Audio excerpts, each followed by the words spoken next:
What's up, guys? Tall Brick Studios here, coming at you with another Lego Star Wars set review. And this time we're looking at one of the newer sets that just came out. But before I get into that, let me just say thanks for coming to the videos. Thank you for leaving a like, leaving a subscription, and of course, I really enjoy the comments, so keep the comments up. But anyways, let's get into the video. So today we have 75386 Paz Vizsla and Moff Gideon battle. And this is from The Mandalorian Season 3, the final episode. And many of you will know this scene as Paz Vizsla's last stand. If you don't want spoilers, I mean, if you haven't seen the show, you're gonna get it spoiled, but I won't say anything other than you should just watch it now. But others will know what I'm talking about when I say that. But I thought it was this overall is a pretty decent set. Minifigure selection, price range, and overall just the build is really, really good. But before we get into that, let's start off. Of course, you got your typical manual. Nothing special. I will say, if you've seen my other video, my first ever video of the Ambush on Mandalore Battle Pack, you will see that you can actually connect this set to this one.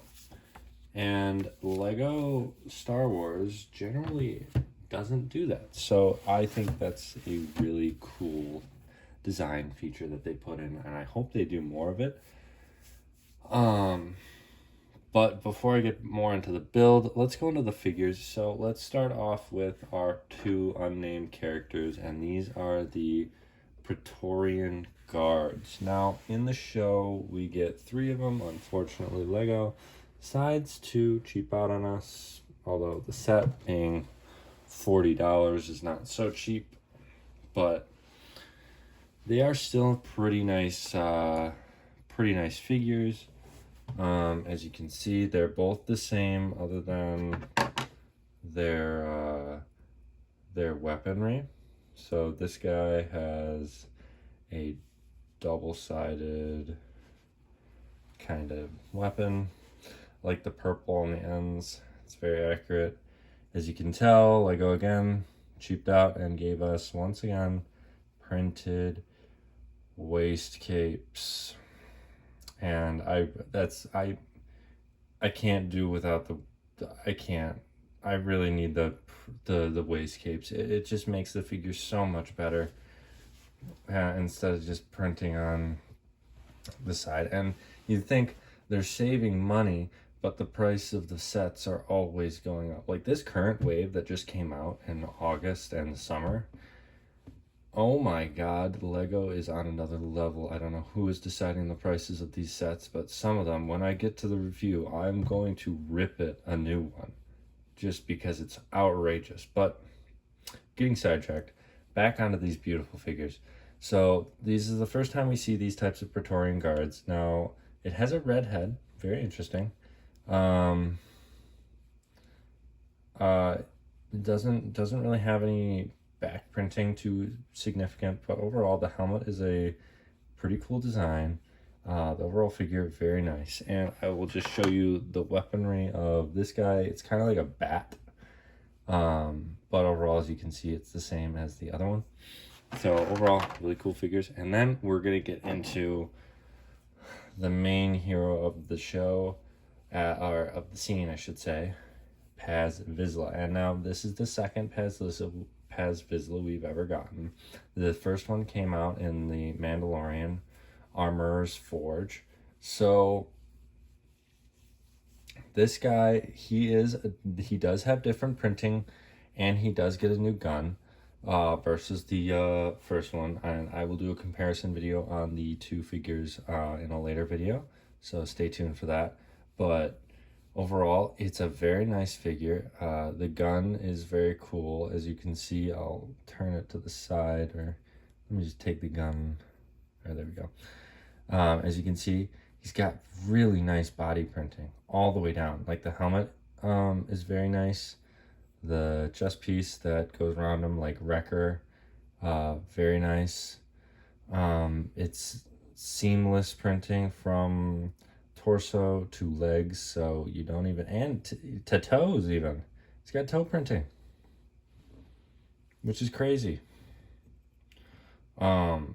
That we're getting that type of design or that type of detail. But overall, fantastic minifigure. I'm so happy to add this one to my collection. I think Lego did a great job with him. Again, he does have the same type of backpack as he did in the first set he came in, so nothing new there. Yeah, just a really overall great figure. And then finally, we get to the bad guy of the show. We have Moff Gideon, and like Vizsla, he is the second version we get. The first version actually came out in the, I'll just pan over to this, if you guys can see, and that is the Imperial Light Cruiser. His first version came out in that. But back to the set at hand. This version obviously came on the set in front of you, and he is substantially different. And like Vizsla, I will do a comparison video of the two figures to compare how they differ and how they are the same. But this figure in general, he has his blacked out body armor, and like he does in the show, it's very detailed and very accurate to the show, so that is good. He like Vizsla, he gets toe printing, and I think the Praetorian Guards get toe printing too. I didn't even see that.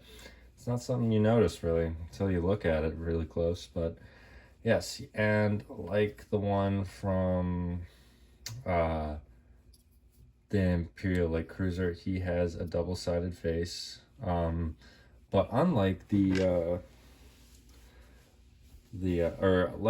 the show, we also get his helmet, and here's what he looks like with the helmet on, and I think it's fantastic. I think Lego did a great job on his helmet.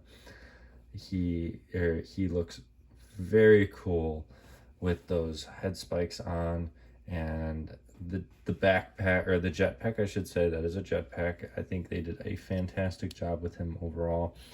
I'm personally going to display him with his helmet on always, but he's probably my favorite character in the set. Let me know if you guys agree or disagree with me in the comments. But that is all the figures for the set. Let's get into the build, and I am really excited to talk about this one. Now, if you remember from my first video, from the Ambush on Mandalore Battle Pack, I talked about how I really like how Lego does landscape or just builds from that aren't a ship or like a walker or some type of vehicle. We get an actual landscape to work with.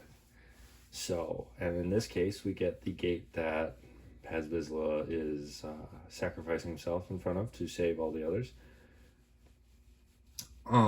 I think the detail on this build is definitely worth the $40. I will say, I'm just gonna say that with the big print, the big molded rock pieces here and here. Oops, I accidentally took something off. The stickers are minimal, which I like, so that's a good one. They have a built container, as you can see, so nice little added feature to the build. And the play features are really cool in this. So this gate, and just another side note, I love how it's almost completely tiled off, so there's not many studs showing, so it creates a really cool look. So you lift it up and you can stay up. So on the back side, you can see right here, this is what's holding it in place, and it looks very nice with it open. All the figures can go completely through. so they don't have to, you don't have to worry about them not fitting through or having to like turn them sideways or like shimmy them through. They fit, which is really cool. That's something that sometimes Lego forgets to make sure that's able to be done with these sets. Another play feature that I really like is this turret, and it also is a really good look. Obviously, that's not in the show, but still, Lego's got to build in its play feature somewhere. So they give us this cool seated turret, and you can actually place a figure there, and he is just chilling. And these are obviously the stud shooters, so not flick fire missiles or anything like that. So it actually makes it look cool and an actual turret, so it doesn't take away from the actual design of the set, which I really like. Just overall, a really, really nice detailed build for what we're getting. And then if you want to close the gate, all you simply have to do is boom, lift that up, and it comes right in. So with all that said, you can get this for $40, and yeah, I mean, you could argue that why not throw in one more minifigure or add the waist capes, the actual waist capes, instead of printing them on for the added cost, because you can get the Tantive 4 hallway scene for $55, and in that one you get, I think, 7 minifigures, including the anniversary minifigure 5s. So you're getting a lot of cool minifigures and a bigger build for only $15 more than what this guy is. This is only $289, and you're telling me that is like, there's no way, like something's off. Just everything in this set wave is so pricey for some reason. But the $40 I can stomach, because I just generally think this is a really, really good build. I think the figures are fantastic, including especially the 2 named characters we get, because Lego did not cheap out and give us the same designed Paz Vizsla as before. They gave us a newer, updated one, so that was nice. They chose to update it, and they chose to make Moff Gideon's armor very accurate. And even the Praetorian Guards are very accurate, and they look good. It's just my personal opinion. They need waist capes. Other sets and other themes in Lego get waist capes. Why doesn't Lego Star Wars? And it's not like they're saving us any money. Prices are still going up, like I said before. But with all that said, everything about the set, I think I would agree. I would definitely encourage you to go out and seek this set out. Again, we're probably going to be able to find this on a sale somewhere, Amazon, Walmart, even Target. I guarantee it at some point. So just keep your eyes on that. I would rate this set, if I had to give it a rating, and I've been back and forth on this, I think I'm going to give it an 8 out of 10. And nothing higher, nothing lower. Because, again, my main issues are waist capes, and it's a little pricey for what we're getting. But overall, the build itself, if we just went for the build and the figures, I'd probably give it like a 9 out of 10. Maybe even a 9.5 out of 10. Because I think they did a great job. And especially, I have a weak spot for builds that are landscape designs.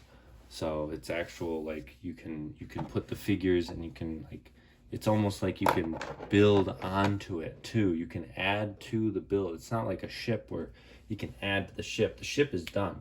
This, you can include it into a MOC somehow. I mean, you can include like walkers and stuff into MOCs, but it's different. But overall, I would say 8 out of 10. So let me know what you think in the comments, if that's an appropriate score. Do you think it should be higher? You think it should be lower?